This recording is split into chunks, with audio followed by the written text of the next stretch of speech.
Hello students, आप सभी का अनअकैडमी पर स्वागत है। Myself doctor Manoj Agrawal. और जैसा कि आप जानते हैं मेरी क्लासेस पॉलिटी के बारे में, आज फिर से हम इसे कंटिन्यू करते हैं और जो हमारा चैप्टर था उसको देखते हैं लेकर। ठीक है, तो पहले तो मेरे बारे में जानकारी हम ले लेते हैं आप। ठीक है, myself is doctor Manoj Agrawal. I am faculty of public administration, polity, governance and ethics. ठीक है, and having 11 years plus teaching experience, 11 साल का, plus CSC interview faced and writer of many competitive books.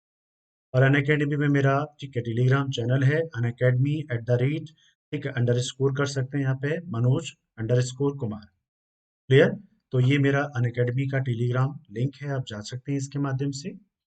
And आपको Unacademy में जुड़ने से सबसे बड़े इंपॉर्टेंट बेनिफिट्स क्या मिलेंगे कि डेली आपको लाइव क्लासेस में, जिससे अपने एजुकेटर्स के साथ आप चैट कर सकते हैं, एंगेज कर सकते हैं, डाउट है, क्वेश्चन है, आप सारे यहाँ पे सारे सिलेबस को स्ट्रक्चर्ड किया गया है पूरी तरह से। क्लियर? यहाँ पे आपको लाइव टेस्ट और क्विजेस मिलेंगे जिससे आप अपने परफॉर्मेंस को एवेलुएट कर सकते हैं। और एक बार आप सब्सक्रिप्शन लेते हैं तो आपको अनलिमिटेड एक्सेस मिलेगा आपको, जिसमें recorded video plus live classes दोनों ही, ठीक है, अवेलेबल है। इसके लिए आपको अनअकैडमी का लर्निंग ऐप डाउनलोड करना पड़ेगा, जो आपकी गूगल प्ले और ऐप स्टोर दोनों पे अवेलेबल है। क्लियर?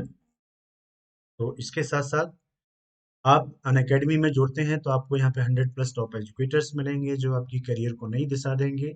और हमारे यहाँ 15,000 से ज़्यादा सीएससी में ये कोर्स क्या है लेकर के, ठीक है, सब रजिस्टर्ड हैं लेकर के, सब्सक्राइब हैं, जिस पे आप जाओगे तो कॉम्प्रिहेंसिव सिलेबस आपको मिलेगा इसमें, जिसमें general studies, optional paper, current affairs, ठीक है, practice strategy, answer writing courses, etcetera सभी मिलेगा। हम दो प्रकार के कोर्सेस आपको देंगे, एक प्लस और दूसरा हमारा आइकॉनिक। प्लस में देखेंगे आप live classes, test series, unlimited practice, structure schedule मिलेगा आपको प्लस में, जिसमें आपको मंथली आपको 9,000, 3 मंथ्स का 22,500, 6 मंथ का 40,500, और 1 ईयर का 49,500, और 2 ईयर्स का 72, और 3 ईयर्स का 90,000 होगा। जिसमें आप मेरे प्रोमो कोड MANOJ MANO01 का इस्तेमाल करते हैं तो आपको यहाँ पे 10% extra discount. Clear? So second हमारा है आइकॉनिक। मैंने बताया था हमारा plus iconic.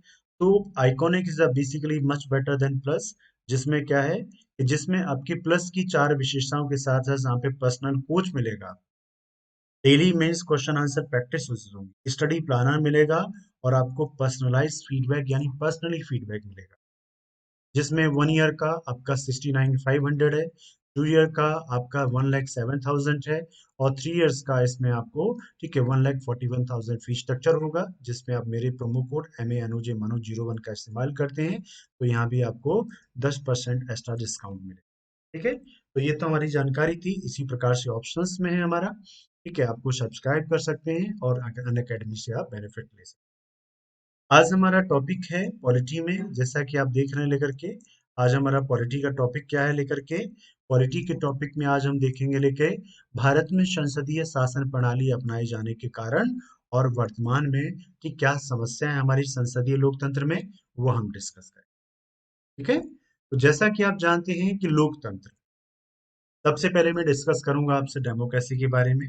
First I will explain the basically democracy, कि लोकतंत्र क्या होता है और लोकतंत्र में क्या क्या चीजें होती है। देखो, लोकतंत्र आप जानते हैं, लोकतंत्र से क्या तात्पर्य है कि जनता की, यानी जनता के द्वारा जनता के लिए सरकार क्या कहलाता है, लोकतंत्र कहलाता है। तो लोकतंत्र को कैसे परिभाषित करेंगे हम, कि जनता की, यानी बाय द पीपल, ठीक है, ऑफ द पीपल, और for the people, for the people को हम क्या कहेंगे, लोकतंत्र कहेंगे। यानी जनता की जनता की जनता के द्वारा जनता के द्वारा और जनता के लिए, जनता के लिए, इसे क्या कहा जाता है, लोकतंत्र कहा जाए।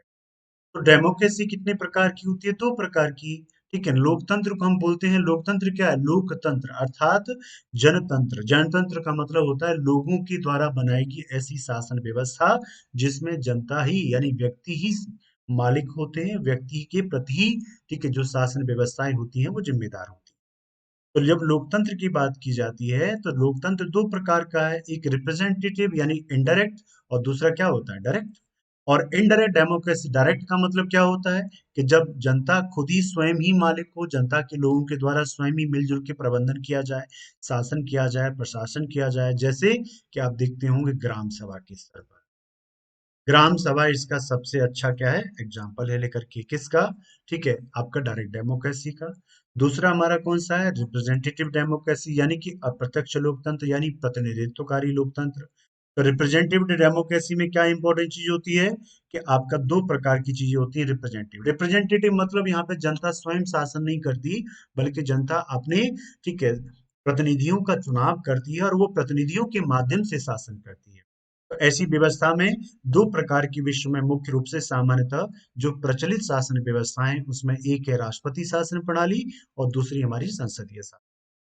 राष्ट्रपति शासन प्रणाली का सबसे बेस्ट एग्जांपल है यूएसए, और आपका पार्लियामेंट्री डेमोक्रेसी का जो एग्जांपल है वो है आपका ब्रिटेन। आप जानते हैं ब्रिटेन वर्ल्ड का सबसे ओल्डेस्ट डेमोक्रेसी माना जाता है। ब्रिटेन हो गया, इंडिया हो गया, जैसे कि आप भारत के बारे में जानते हैं, ये इसके एग्जांपल्स हैं। तो दो प्रकार के अप्रत्यक्ष लोकतंत्र हैं, एक आपका कौन सा है, ठीक है, राष्ट्रपति शासन प्रणाली, और दूसरा हमारा है संसदीय शासन। ठीक है, तो आपको लोकतंत्र से ये समझ में आ गया होगा। अब हम भारतीय संसदीय प्रणाली के बारे में बात करते हैं, इंडियन पार्लियामेंट्री सिस्टम। जब हम भारतीय संसदीय शासन प्रणाली की बात करते हैं तो आपको ये जानना चाहिए कि इंडियन जो डेमोक्रेसी है या इंडियन पार्लियामेंट्री सिस्टम है, उसमें देखो इंडिया पार्लियामेंट्री सिस्टम ओज टू ओरिजिन टू, यानी किसके मॉडल पे आधारित है, वेस्टमिंस्टर मॉडल। वेस्टमिंस्टर को हम क्या बोलते हैं, एक प्रकार से कैबिनेट फॉर्म ऑफ गवर्नमेंट भी कहते हैं, कैबिनेट। यानी कि वेस्टमिंस्टर को जब हम बात करेंगे, Westminster system, it mean system किसके बारे में बात कर रहे हैं हम लेकर के, we are talking about the cabinet form of government. हम कैबिनेट फॉर्म ऑफ गवर्नमेंट के बारे में बात, क्लियर। तो वेस्टमिंस्टर का मतलब क्या हो गया, कैबिनेट फॉर्म ऑफ गवर्नमेंट। तो ओरिजिन वो टू कहाँ से आया है, ब्रिटेन से आया है, यानी हमने कहाँ से लिया है, भाई हम ब्रिटेन के क्या थे, उपनिवेश थे। तो ब्रिटेन से हमने क्या लिया, संसदीय शासन प्रणाली को अपनाया। तो ये हमारी जो शासन व्यवस्था है वो किस पे ज्यादा मिलती जुलती है, किस पे ज्यादा आधारित है, ब्रिटेन के ऊपर। तो आप देखो वेस्टमिंस्टर पर है। तो हमारे यहाँ क्या है, देखो संसदीय शासन प्रणाली में आप देख रहे हो कि एक है विधायिका, दूसरी है कार्यपालिका। और कार्यपालिका में कौन कौन सी चीजें हम अब देखें। सबसे पहले विधायिका, विधायिका यानी legislature is a bicameral legislature, यानी कि हमारे यहाँ कार्यपालिका और विधायिका दोनों पृथक नहीं है, बल्कि एक दूसरे से क्या है, जुड़ी हुई है लेकर के, जैसे कि आप देख रहे हो कार्यपालिका और विधायिका के बीच में अंतर संबंध है। क्यों है, क्योंकि हमारे यहाँ जो सिस्टम होता है ना, पार्लियामेंट्री फॉर्म ऑफ गवर्नमेंट, उसे क्या बोलते हैं लेकर के, यानी संसदीय शासन प्रणाली को पार्लियामेंट्री फॉर्म ऑफ गवर्नमेंट। यानी जब पार्लियामेंट से गवर्नमेंट फॉर्म होती है, यानी जब सरकार का जब गठन या निर्माण, सरकार का गठन या निर्माण, ठीक है, कहाँ से हो लेकर के, सरकार का गठन और निर्माण जब विधायिका से होता है, कहाँ से होता है, लेजिस्लेचर से होता है, तो उसे हम क्या बोल देते हैं लेकर के, पार्लियामेंट्री फॉर्म ऑफ गवर्नमेंट। यानी हमारे यहाँ विधायिका और कार्यपालिका के बीच में अंतर संबंध है। इसलिए विधायिका हमारे यहाँ क्या है, द्विसदनीय है, जिसमें एक राज्यसभा और दूसरी लोकसभा के। और देखो दूसरा क्या है, कार्यपालिका, यानी Indian parliamentary system has an executive branch, यानी कि कार्यपालिका की इसकी शाखा है, जो किससे मिली है, comprise of the PM, cabinet ministers and administrative machinery. कार्यपालिका देखो दो प्रकार की होती है, ध्यान रखना लिखे, कार्यपालिका एक होती है राजनीतिक, यानी कि पॉलिटिकल, और दूसरी क्या होती है लेकर के, प्रशासनिक, यानी कि एडमिनिस्ट्रेटिव। राजनीतिक का मतलब होता है जो मैं बता रहा हूँ, प्राइम मिनिस्टर्स और प्लस काउंसिल ऑफ मिनिस्टर। और जबकि प्रशासनिक का मतलब होता है सिविल सर्वेंट्स या सिविल सेवा, जिसकी आप तैयारी कर रहे हो, क्लियर। तो क्या है, लेकिन कार्यपालिका यानी कार्यपालिका की जो शाखा है वो किससे मिलकर बनी होती है, राजनीतिक और प्रशासनिक कार्यपालिका दो चीजों से मिलकर बनी होती है, जिसे क्या कहा जाता है, हमारे यहाँ सरकार बोला जाता है, उसी को आप सरकार कहते हैं, क्लियर। और जो कि सरकार यानी कार्यपालिका किसके लिए जिम्मेदार है, अकाउंटेबल टू द लोकसभा। क्योंकि अनुच्छेद क्या है, अनुच्छेद 75 ये कहता है, आर्टिकल 75 में क्या दे रखा है कि विधायिका यानी कि कार्यपालिका सामूहिक रूप से यानी मंत्रिपरिषद सामूहिक रूप से लोकसभा के प्रति जवाबदेह हो।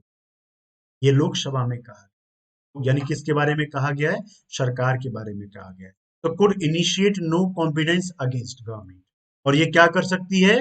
यानी कि लोकसभा कार्यपालिका के विरुद्ध अविश्वास प्रस्ताव ला सकती है, उसको सत्ता से हटा सकती है। क्लियर? नेक्स्ट इज, ये मैंने यहाँ बताया, PM in cabinet minister administration with PM is the head of the government, और दूसरी तरफ कौन होता है? President, who is the head of the state. तो राष्ट्रपति कौन होता है? संवैधानिक प्रमुख है, राष्ट्र का प्रमुख है, जबकि प्रधानमंत्री किसका है? सरकार का प्रमुख। तो ये क्या है हमारे यहाँ? ये हमारे यहाँ आपकी पार्लियामेंट्री सिस्टम है, जिसको आपको मैंने यहाँ पे एक्सप्लेन किया और बताया।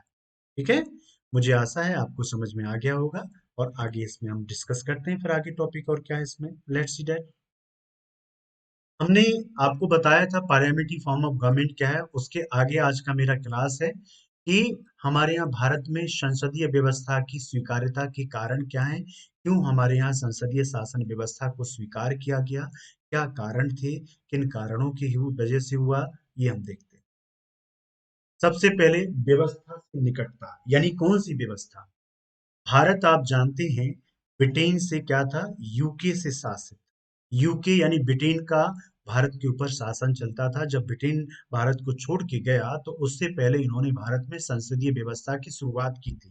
और आप जानते हैं कि गवर्नमेंट ऑफ इंडिया यानी गवर्नमेंट ऑफ इंडिया एक्ट जो आए थे लेकर के, भारत शासन अधिनियम 1919 के माध्यम से प्रांतीय स्तर पर सबसे पहली बार शुरुआत क्या की गई थी लेकर के?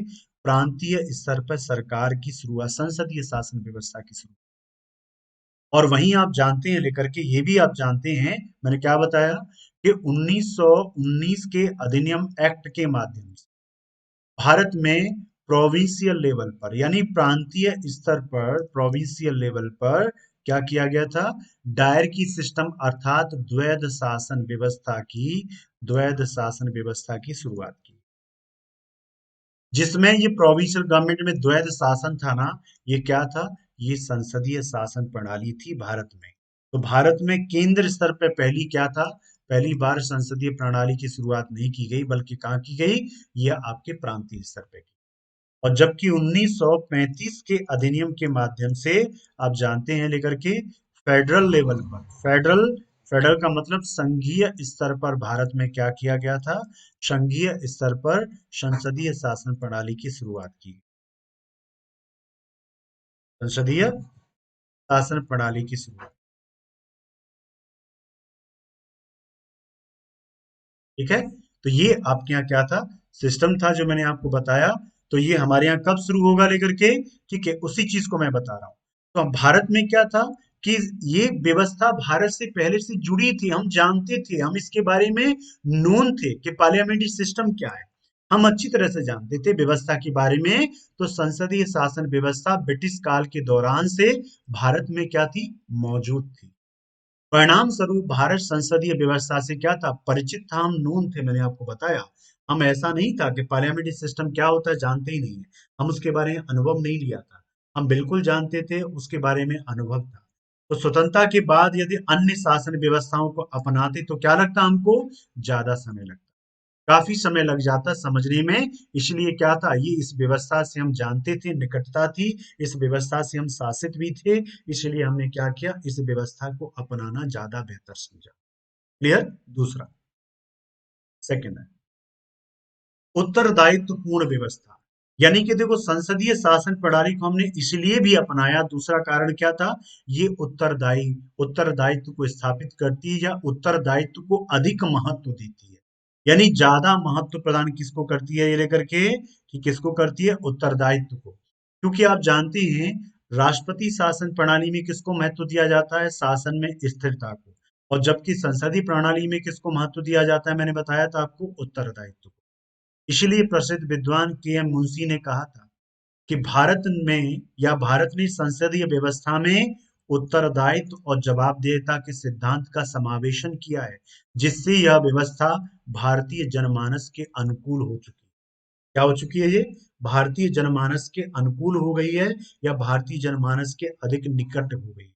क्योंकि देखो संसदीय व्यवस्था में क्या होगा, संसदीय व्यवस्था में, ठीक है, शासन में जो भी मंत्री बनते हैं, जो जो आप प्रतिनिधि चुनते हो, तो वो क्या बनते हैं, वो विधायक बनते हैं, और साथ में जो दल बहुमत प्राप्त करता है उनके प्रतिनिधि क्या बनते हैं, जाकर के उनमें उनमें से कुछ प्रतिनिधियों को लेकर के कार्यपालिका का भाग बनते हैं। तो वो क्या होते हैं, जवाबदेह होते हैं किसके प्रति, जनता के प्रति। तो कहने का मतलब है कि संसदीय शासन प्रणाली में कार्यकाल की निश्चितता नहीं होती है। कार्यकाल ऐसा नहीं है एक बार चुनाव हो गया तो 5 साल के लिए आप फिक्स हो, 5 साल तक आपको कोई नहीं हटा सकता, आप कभी भी हटाए जा सकते हैं, और इसके लिए लोकसभा में क्या लाया जा सकता है, नो कॉन्फिडेंस मोशन लाया जा सकता है, आपको हटाया जा सकता है। तो कार्यकाल निश्चित नहीं होता, जबकि अमेरिका में चुनाव होता है, देखते होंगे, जनरली वहां का प्रेसिडेंट होता है, 4 साल की चुना जाता है, तो 4 साल से पहले हटाना उसको काफी ज्यादा एक टिपिकल प्रोसेस है, जो अभी तक एक भी अमेरिका का राष्ट्रपति नहीं हटाया गया है। ठीक है, तो पहला। दूसरा हो गया, तीसरा, विधायिका एवं कार्यपालिका में सामंजस्य का प्रावधान होता है। क्या होता है, सामंजस्य का प्रावधान इसके बीच में, विधायिका और कार्यपालिका, यानी कि यहाँ विधायिका और कार्यपालिका दोनों आपस में मिलकर के एक दूसरे का सहयोग करके देश के और राष्ट्र के विकास में महत्वपूर्ण भूमिका निभाते हैं।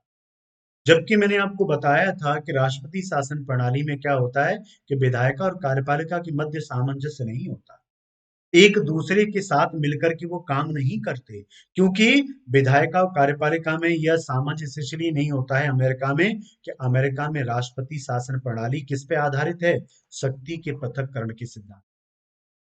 तो आप यूएसए की बात करो या हम यूएसए की बात करें, अमेरिका की बात करें, तो यूएसए में क्या है कि जो सरकार है, गवर्नमेंट है, उसमें तीन प्रकार की सरकार की शाखाएं होती हैं, लेजिस्लेटिव, एग्जीक्यूटिव एंड जुडिशरी। और ये क्या है, तीनों के बीच में वहां पे क्या है, पृथक्करण किया गया शक्तियों का, यानी कि सेपरेशन ऑफ पावर है वहां पे सिद्धांत।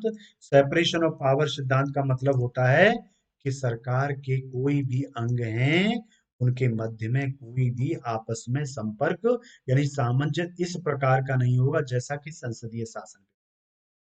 क्योंकि यहाँ विधायिका का चुनाव अलग होता है, विधायिका का सदस्य कार्यपालिका का सदस्य नहीं बन सकता, और कार्यपालिका का सदस्य विधायिका के प्रति नहीं बन सकता। अर्थात दोनों सदनों में किसी की भी कोई डुअल मेंबरशिप नहीं ले सकता है, जैसे कि संसदीय शासन प्रणाली में होता है कि विधायिका के सदस्य के बिना आप कार्यपालिका के सदस्य नहीं बन सकते हैं। जबकि यहाँ क्या होता है, और संसदीय शासन प्रणाली में कार्यपालिका विधायिका के प्रति क्या होती है, जवाबदेह होती है, जबकि राष्ट्रपति शासन प्रणाली में जवाबदेह नहीं होती। यहाँ पे क्या है कि एक तो सदस्यता के आधार पर, कि सदस्यता के आधार पे एक ही सदन की सदस्यता हो सकती है, एक ही शाखा की सदस्यता हो सकती है, और दूसरा मैंने आपको क्या बताया, उत्तरदायित्व के सिद्धांत के आधार पर उत्तरदायित्व। ये दो ऐसे बिंदु हैं जिसके आधार पे क्या है, ये लेकर के पूरी तरह से पृथक होते हैं, पूरी तरह से अलग होते हैं, या इस मामले में इनमें दोनों में अंतर पाया।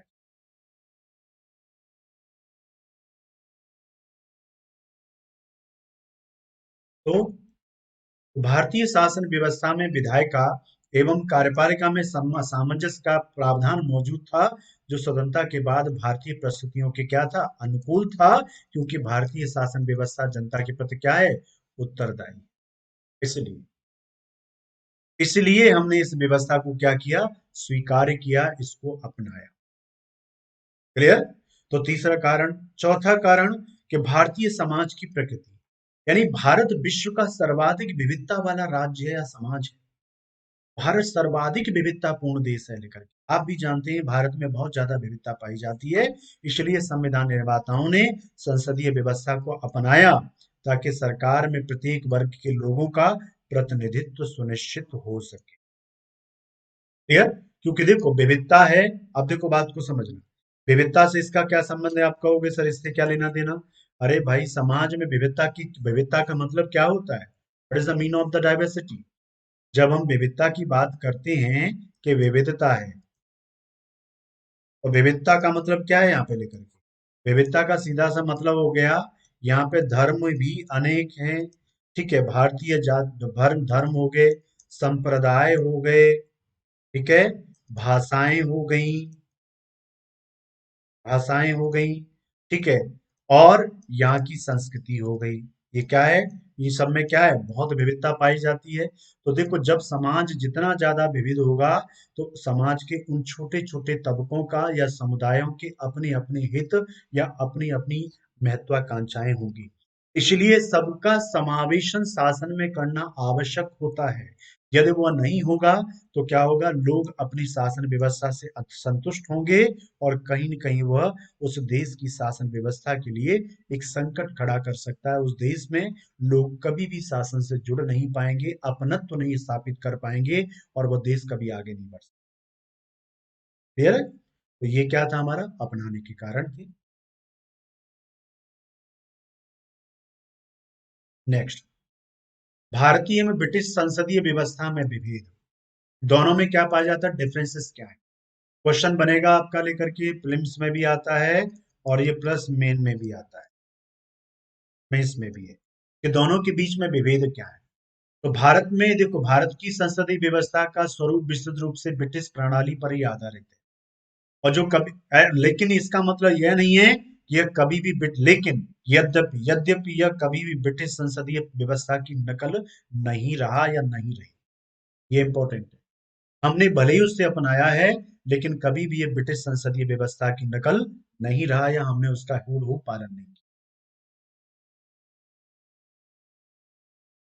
जैसे क्या क्या दोनों में अंतर है, क्या क्या है, कि ब्रिटिश ब्रिटिश संसदीय व्यवस्था क्या है, राजशाही, यानी कि वहां पे मोनार्कियल सिस्टम। राजशाही मतलब वो डेमोक्रेसी तो है, कौन, ब्रिटेन, ब्रिटेन डेमोक्रेसी तो है, लेकिन डेमोक्रेसी के साथ साथ क्या इंपॉर्टेंट है, कि वह राजशाही है, अर्थात वहां पे वो गणतंत्र नहीं है, वो लोकतंत्र तो है। ठीक है, लोकतंत्र कैसे है, कि जनता के द्वारा सरकार का चुनाव किया जाता है, लेकिन राष्ट्र का प्रमुख या शासन का प्रमुख या संवैधानिक प्रमुख वहां पे क्या है, वंशानुगत होता है, और वहां का राजा यानी राज परिवार से ही कोई व्यक्ति क्या होता है, ठीक है, वहां पे शासन का प्रमुख यानी राज्य का या संविधान का प्रमुख बनता है। जबकि भारत में क्या है, गणतंत्रीय शासन पद्धति है। गणतंत्र का मतलब क्या होता है, कि जब राष्ट्र का प्रमुख को जनता के द्वारा प्रत्यक्ष या अप्रत्यक्ष रूप से निर्वाचित किया जाता है, तो उसे गणतंत्र कहते हैं। क्लियर? अर्थात भारत में राष्ट्र राज्य का प्रमुख राष्ट्रपति निर्वाचित होता है, जबकि ब्रिटेन में राज्य का प्रमुख राजा या रानी आनुवांशिक होते हैं, हेरिडिटल होते हैं। ठीक है, पहला भेद किसके आधार पर, गणतंत्रीय शासन व्यवस्था के आधार पर। दूसरा, ब्रिटिश संसदीय व्यवस्था संसद की संप्रभुता के सिद्धांत पर क्या है, आधारित। किस पर, संसद की संप्रभुता। संसद की संप्रभुता से क्या तात्पर्य, आप पूछोगे सर संसद की संप्रभुता क्या होती है, कि जब हम संसद की संप्रभुता की बात करते हैं, संप्रभुता की बात करते हैं, तो संप्रभुता का मतलब क्या होता है, कि संसद जो चाहे जैसा कानून बनाना चाहे बना सकती है, उसकी शक्तियों पर जब कोई भी प्रतिबंध नहीं होता या उसकी कोई सीमाएं निर्धारित नहीं होती हैं, उस व्यवस्था को संसदीय संप्रभुता कहते हैं। मतलब शक्तियों शक्तियों पर प्रतिबंध न होना,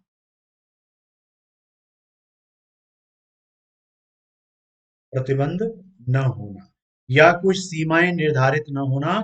जैसे ब्रिटिश की संसद के बारे में कहा जाता है, क्या कहा जाता है, आप सुने होंगे, नहीं सुनोगे तो बता देता हूँ।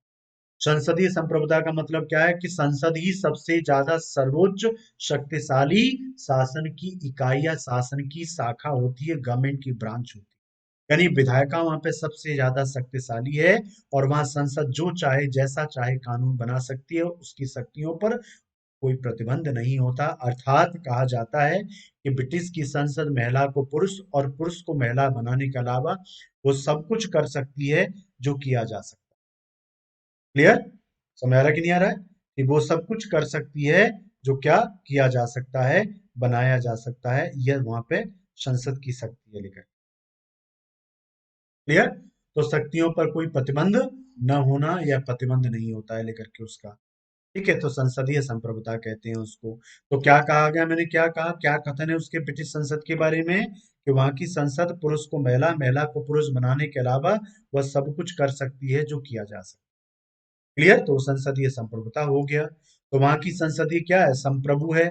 जबकि भारत में संसद सर्वोच्च नहीं है, क्योंकि यहाँ लिखित संविधान है, संघीय शासन व्यवस्था है और न्यायपालिका की समीक्षा का प्रावधान है। इसलिए भारत में संसद नहीं बल्कि संविधान सर्वोच्च है। भारत में किसकी सर्वोच्चता है? कि भारत में संसद नहीं। कि इंडिया में कौन सर्वोच्च है? कि भारत में संसद नहीं बल्कि भारत में संविधान सर्वोच्च होता है।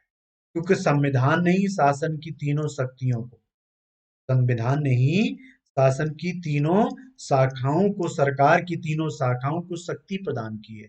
संविधान से ही तीनों सरकारों को या तीनों प्रकार की शाखाओं को शक्ति मिलती है। ये लेजिस्लेटिव, एग्जीक्यूटिव, जुडिशरी तीनों को कौन शक्ति प्रदान करता है? स्वयं संविधान करता है। तो सर्वोच्च कौन है यहाँ पे? यहाँ पे संविधान है, न कि सरकार की कोई शाखा। और इसलिए यहाँ की संसद पे क्या प्रतिबंध लगाया गया? कौन कौन से नियंत्रण है? कि संविधान, यहाँ लिखित संविधान है, यहाँ संघीय व्यवस्था है और न्यायिक समीक्षा का प्रावधान है। इसलिए यहाँ पे संसद संप्रभु नहीं बन सकती।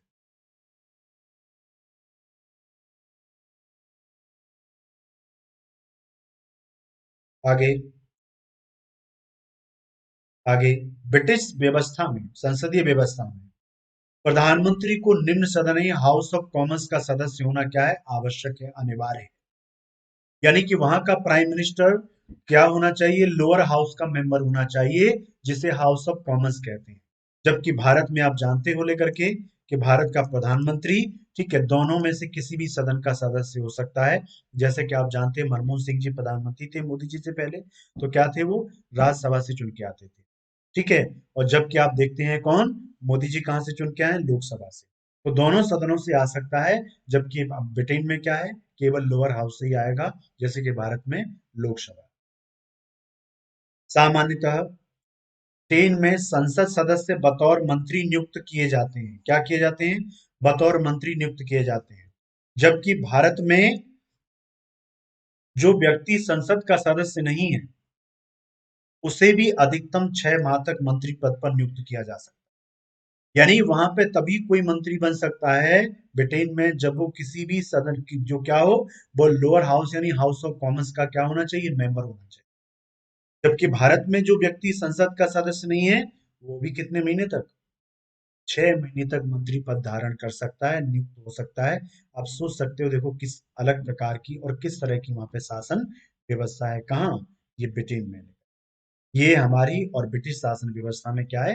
अंतर है। और भी बहुत सारे हैं, लेकिन प्रमुख अंतर है।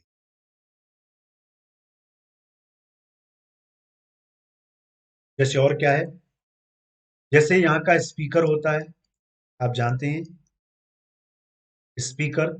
तो वहां पे जैसे ही स्पीकर का चुनाव होता है, जैसे ही वहां पे स्पीकर चुना जाता है, चुनाव होता है, तो चुनाव होते ही स्पीकर क्या करता है? वो जिस भी दल से होता है, चूंकि दल दल से क्योंकि उसका स्पीकर वही बन सकता है जब लोअर हाउस का क्या हो, लेकर के मेंबर हो।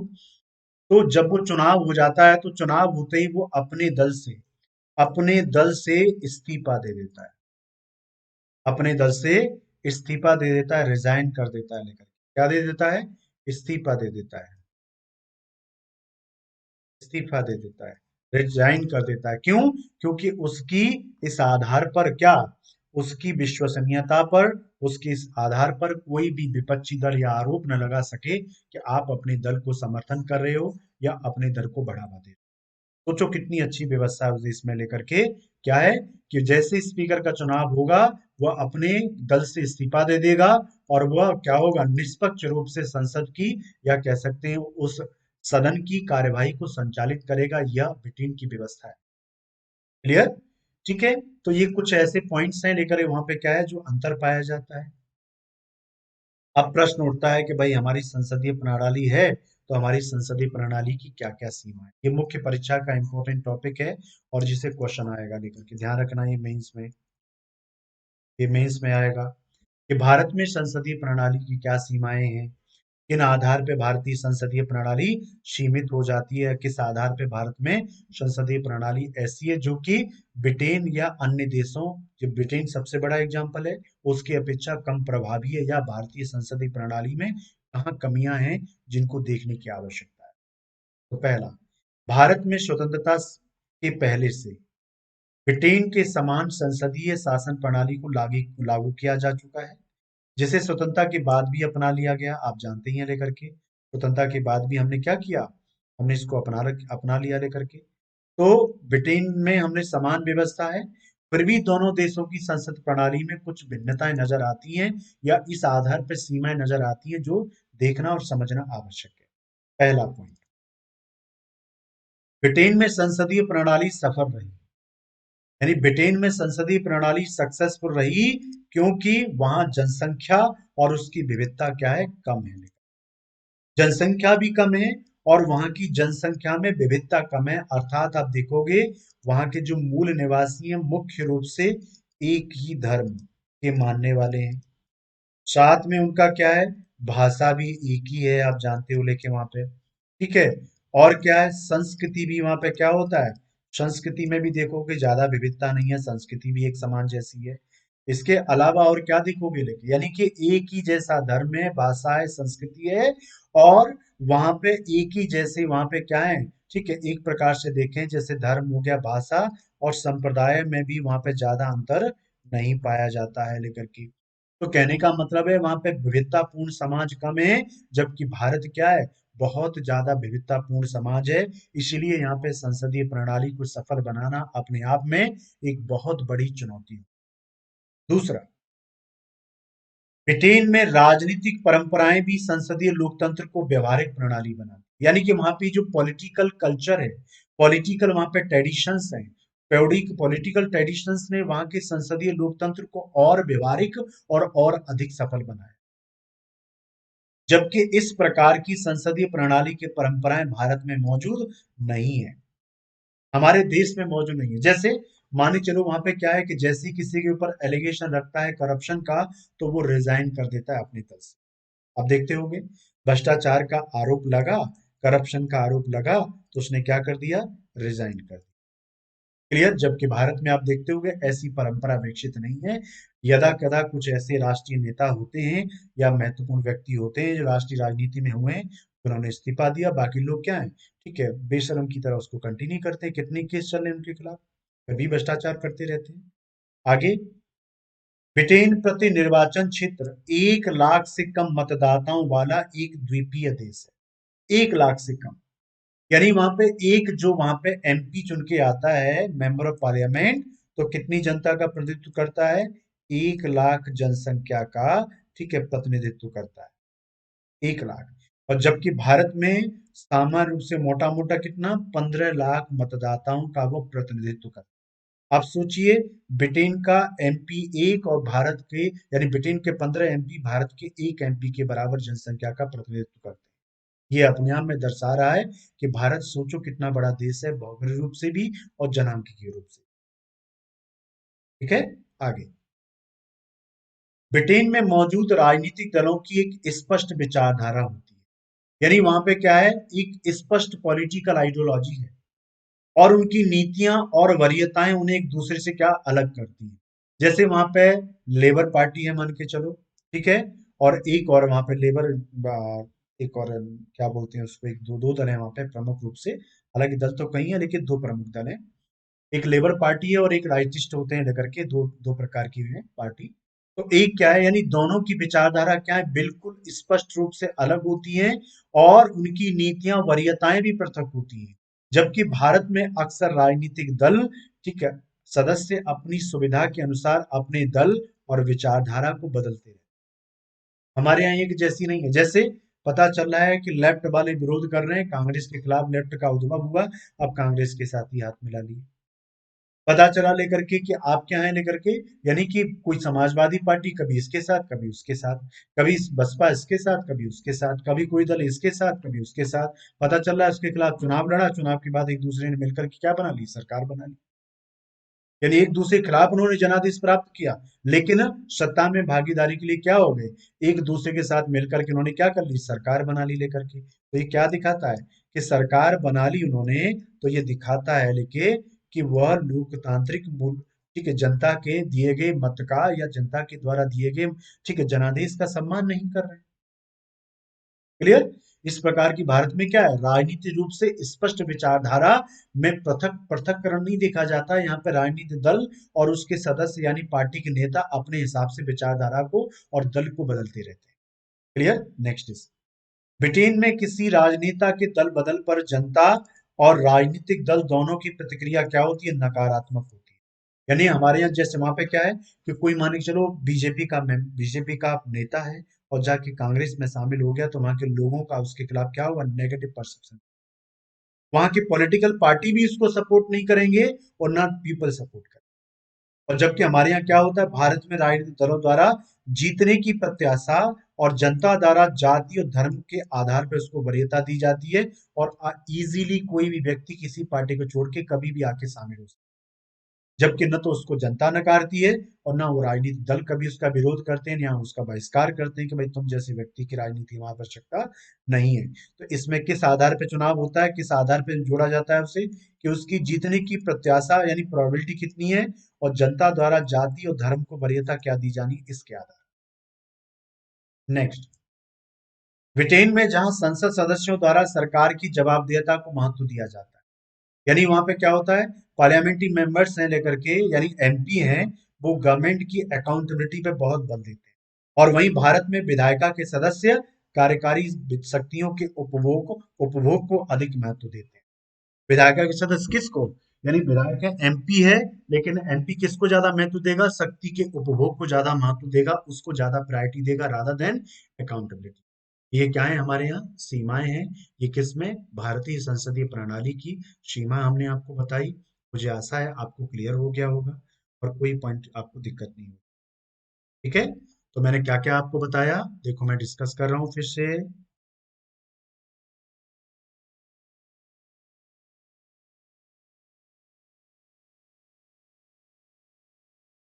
तो मैंने आपको बताया कि हमारे पार्लियामेंट्री सिस्टम की सीमा क्या है ना?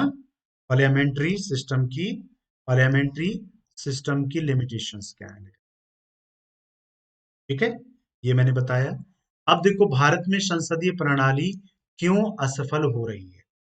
Why Indian democracy is basically getting failure, और क्या ऐसे कारण हैं जिनकी वजह से हमारे यहाँ संसदीय शासन प्रणाली में तेजी से ह्रास देखने को मिल रहा है, डिक्लाइन देखने को मिल रहा है, और जिसकी वजह से हमारे देश की शासन व्यवस्था बहुत ज्यादा, ठीक है, शासन व्यवस्था पे आरोप लगाते हैं और कहा जाता है कि संसदीय प्रणाली हमारे यहाँ सफल और व्यवहारिक रूप से और सफलतम रूप से कार्य नहीं कर। तो सबसे पहला, संसदीय प्रणाली असफल क्यों नहीं है? क्योंकि विधायिका शक्ति को कार्यपालिका शक्ति के रूप में उपभोग, यानी विधायी शक्ति का कार्यकारी शक्ति के रूप में उपभोग, यानी कि विधायिका के द्वारा यानी विधायी शक्ति को कार्यपालिका के द्वारा यूज किया जाता है, कंज्यूम किया जाता है, शक्ति का प्रयोग कार्यपालिका के द्वारा किया जाता है। कैसे? कि संसदीय प्रणाली में कार्यपालिका विधायिका के सदस्यों से मिलकर बनती है, आप जानते ही हैं। यानी जो एमपी होगा वही क्या बनेगा? मंत्री बनेगा। तो सदस्यों से बनती है, जिससे विधायी शक्तियों का कार्यकारी शक्तियों के रूप में उपभोग की संभावना और बढ़ जाती है। क्या बढ़ जाती है? उपभोग की संभावना यानी यूज करने की संभावना बढ़ जाती है। कैसे बढ़ जाती है? कि कार्यपालिका का गठन तो विधायिका से ही हो रहा है। भाई कार्यपालिका कहाँ से आ रही है? विधायिका से आ रही है। तो विधायिका से आ रही है तो क्या होगा? तो विधायी जो सदस्य हैं वही कार्यकारी कार्यपालिका के सदस्य आके बन रहे हैं लेकर के। तो अब क्या करेंगे? वो कार्यपालिका के सदस्य विधायी शक्तियों का भी यूज करते हैं। जैसे किस रूप में आपको जानते हैं? जैसे ऑर्डिनेंस। अब जैसे जो भी बिल लाए जाते हैं, लेकिन कौन लाती है? कार्यपालिका। हम कहते हैं विधायिका नीतियों का निर्माण करती है। एक्चुअल में विधायिका नीति का निर्माण नहीं करती है, नीति का निर्माण तो कार्यपालिका ही कर रही है। क्या कर रही है? कि वो संसद में लाती है और बिल पास करवा लेती है बहुमत के आधार पर, और कहानी खत्म। और संसद क्या करती है? केवल मोहर लगाने वाली या स्टाम्प बॉडी बन के रह जाती है। तो संसद क्या कर रही है? स्टाम्प लगाने वाली संस्था बन के रह जाती है। क्लियर? तो क्या है कि कार्यकारी यानी विधायी शक्तियों का कार्यपालिका के द्वारा उपयोग। दूसरा, प्रशासन के बजाय राजनीतिक अधिक महत्व दिया जाना, राजनीति को अधिक महत्व दिया जाना। यहाँ प्रशासन करने बेहतर प्रशासन देने की अपेक्षा हर चीज का राजनीतिकरण कर दिया जाता है भारत में, आप जानते हैं कि जब सरकार कम सदस्यों के समर्थन पर टिकी होती है, तो ऐसी सरकार को सत्ता खोने का सबसे ज्यादा भय बना रहता है। तो ऐसे में सत्ताधारी दल प्रशासन की बजाय राजनीति पर अधिक ध्यान केंद्रित करते हैं, और उनका पूरा फोकस रहता है कि कैसे ज्यादा से ज्यादा पॉलिटिक्स हो, जिसमें उनको लाभ हो या उनकी सरकार या सत्ता बची रहे। ठीक है, नेक्स्ट इज राजनीतिक दलों की बहुलता। भारत में क्या है कि उनके न तो कोई एक भारत भारतीय दल में आप जानते हैं द्विदलीय व्यवस्था तो है नहीं। भारत में क्या है कि भारत में कोई द्विदलीय व्यवस्था तो नहीं है, आप जानते हैं द्विदलीय व्यवस्था तो नहीं है। भारत में क्या है कि भारत में ठीक है बहुदलीय व्यवस्था है, मल्टी पार्टी सिस्टम है लेकर के। ठीक है, तो इससे क्या होता है कि उनके न तो कोई निश्चित आदर्श होते हैं व्यवस्था किसके राजनीतिक दलों के, और न उनकी कोई निश्चित कार्य प्रणाली होती है। दोनों नहीं है, आदर्श भी नहीं है जिन पे चलना है उसको, बातें बहुत बड़ी बड़ी करेंगे लेकिन एक्चुअल में उनके कोई आइडियल्स नहीं होती, उनकी स्पष्ट आइडियोलॉजी नहीं होती है, और ना कोई इनकी स्पष्ट क्या होती है कार्यप्रणाली। तो बहुत से दल केवल अपने निहित स्वार्थों पर टिके होते हैं, किस पर? निहित स्वार्थों पर टिके होते हैं, केवल उनके अपने इनहेरेंट इंटरेस्ट होते हैं। इनहेरेंट इंटरेस्ट का मतलब होता है कि जिसके वशीभूत होकर वो काम कर रहे हैं, और उनका एक ही उद्देश्य क्या है, ज्यादा समय तक सत्ता में बने रहना या सत्ता को प्राप्त करना।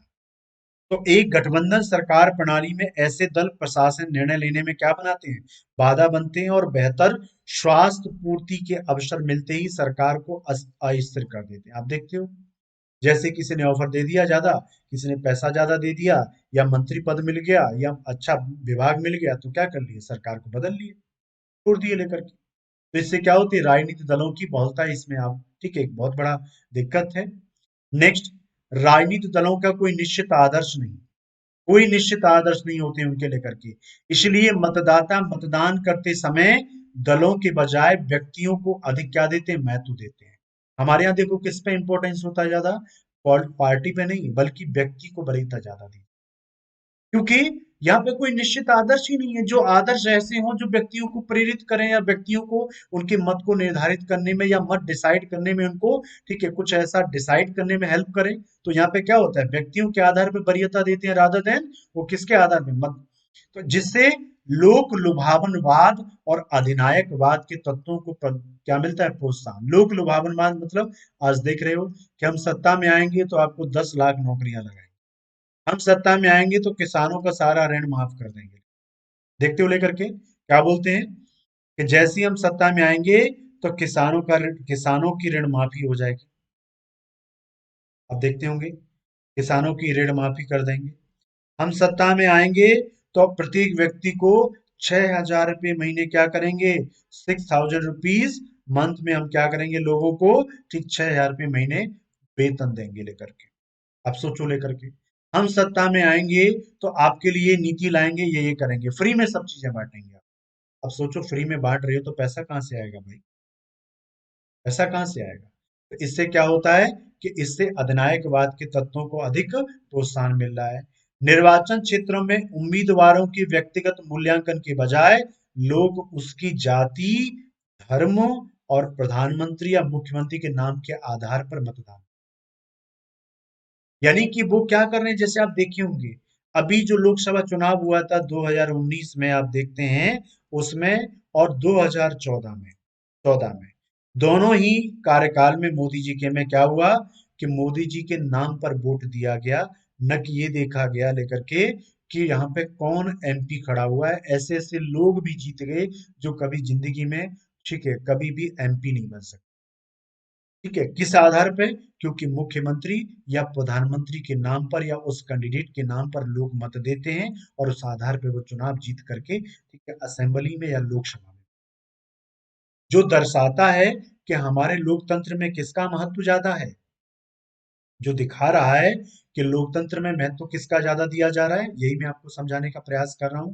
आप सभी विद्यार्थी इस बात को समझेंगे कि लोकतंत्र में यानी कि हमारे यहाँ जो पार्लियामेंट्री सिस्टम है, पार्लियामेंट्री फॉर्म सिस्टम है, तो पार्लियामेंट्री सिस्टम में किसका है, मैंने पॉइंट बताया कि दल से बड़ा कौन होता है यहाँ पे लेकर के, दल से बड़ा नेता होता है, या वह नेता होता है जो एक्चुअल में जिसकी लोकप्रियता उस दल में चरम पे होती है।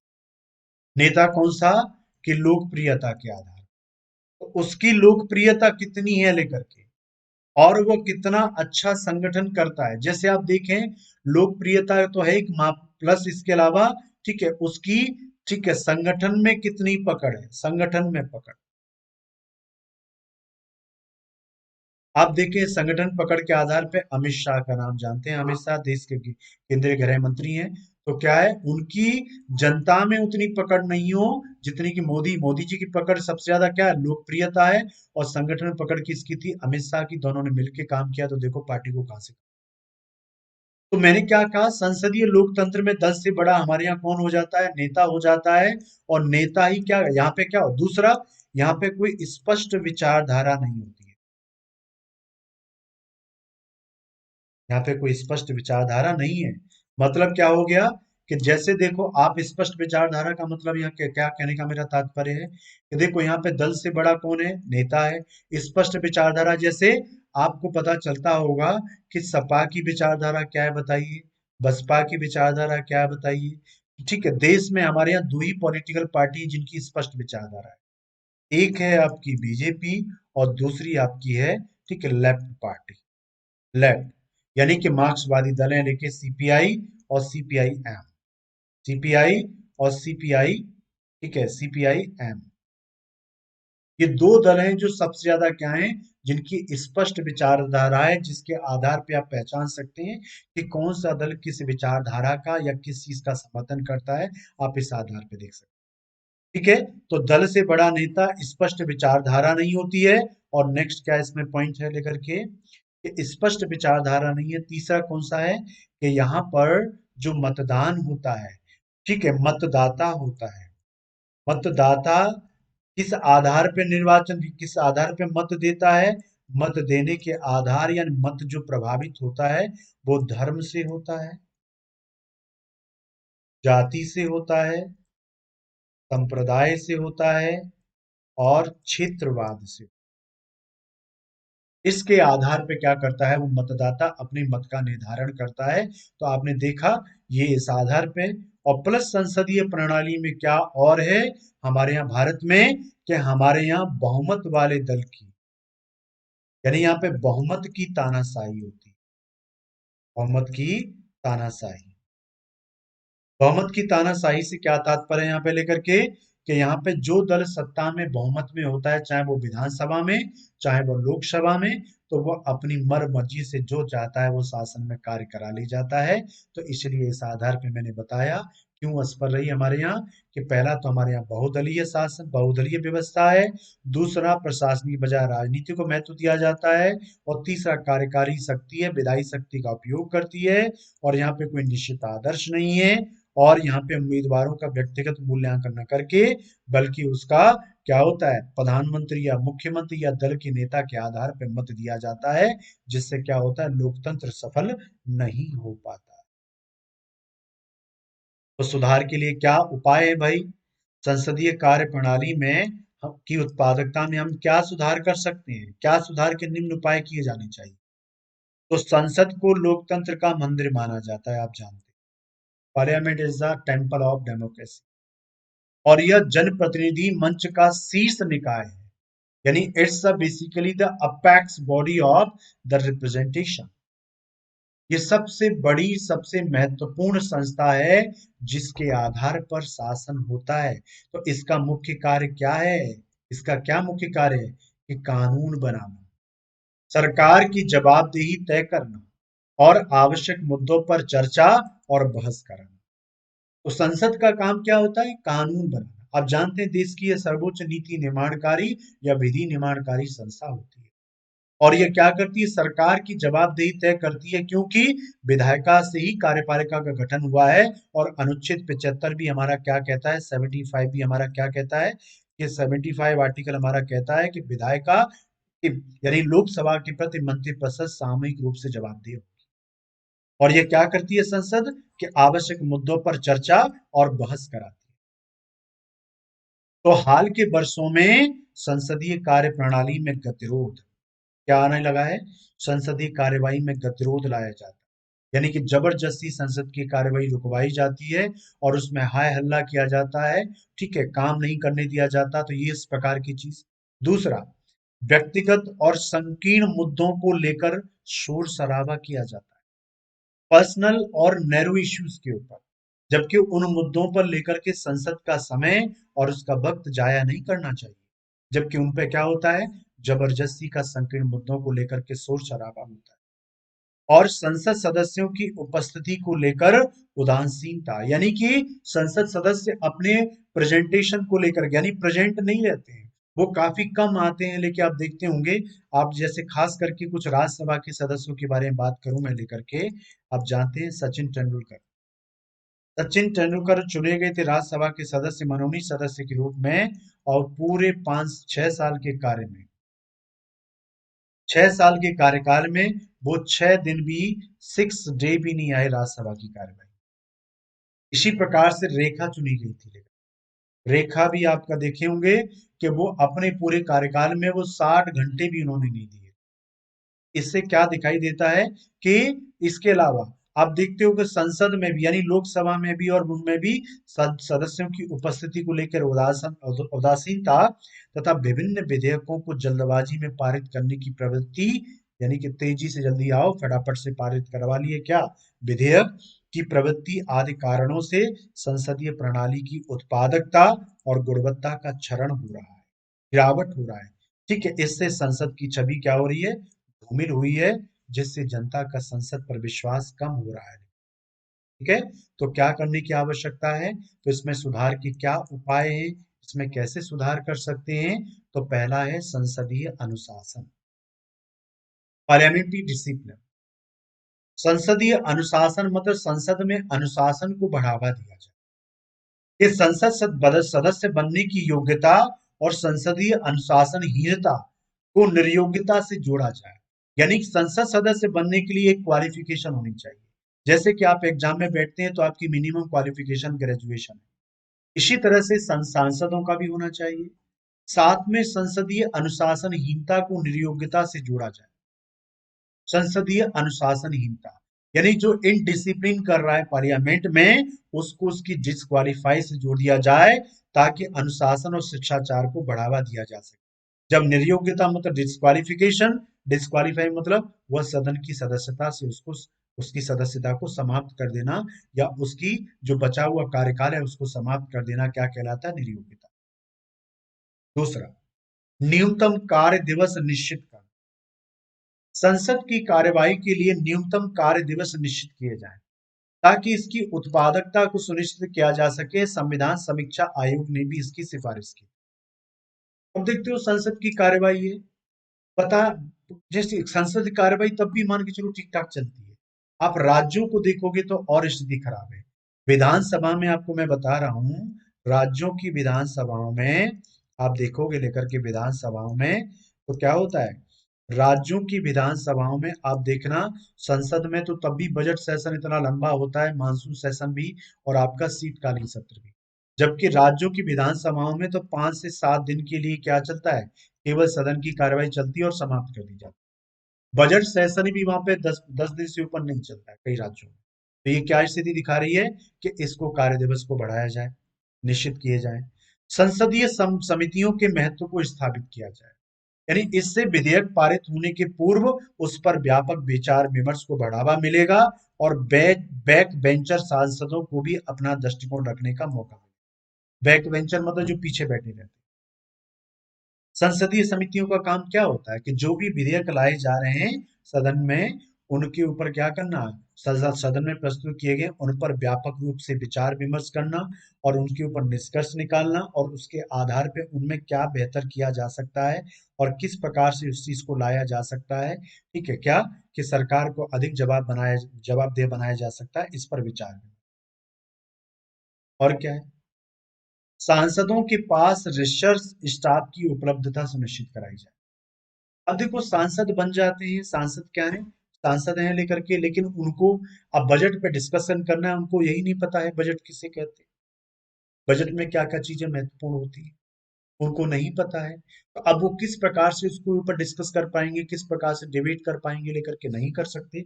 इसलिए उनको क्या किया जाए, रिसर्च स्टाफ की उपलब्धता कराई जाए, जिससे वे अपनी व्यक्तिगत स्तर पर विशेषज्ञ सलाह प्राप्त कर सकें, और उनके सुझाव तथा दृष्टिकोण में अधिक व्यापकता का क्या होगा, प्रसार होगा, और अधिक व्यापकता के आधार पर वो प्रश्न भी पूछ पाएंगे।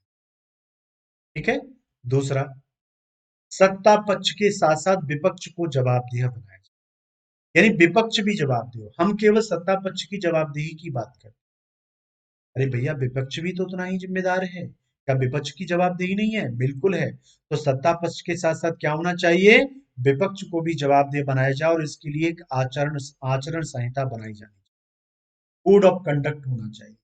कोड ऑफ कंडक्ट का मतलब है जिसका पालन करना सभी सदस्यों के लिए क्या होना चाहिए? अनिवार्य होना चाहिए।